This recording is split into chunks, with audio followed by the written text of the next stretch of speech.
Leiskite Jums pristatyti mūsų naują funkcionalumą. Funkcionalumas yra susijęs su žemėlapiu. Taigi, keliaujame į bet kurį kurortą, šiuo atveju Antaliją, bet kurią datą, šiuo atveju pasirinksiu 5 birželio iš Vilniaus 7 nakvynėm 2 suaugę.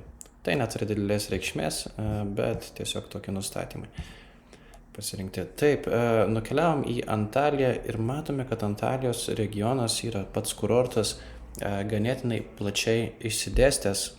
Čia yra 7 viešbučiai, 3 viešbučiai ir taip toliau. Galbūt jūsų klientai norės pasirinkti, kurioje maždaug lokacijoje jie nori būti.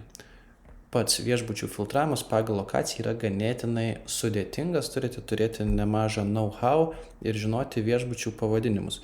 Taigi, pagal mūsų naują funkcionalumą tai daryti bus kur kas paprasčiau. Galite paspausti naujo funkcionalumo mygtuką žymėti plotą ir, tarkim, pasirinkti šią teritoriją. Ir sistema automatiškai jums rodys tik šios teritorijos viešbučius.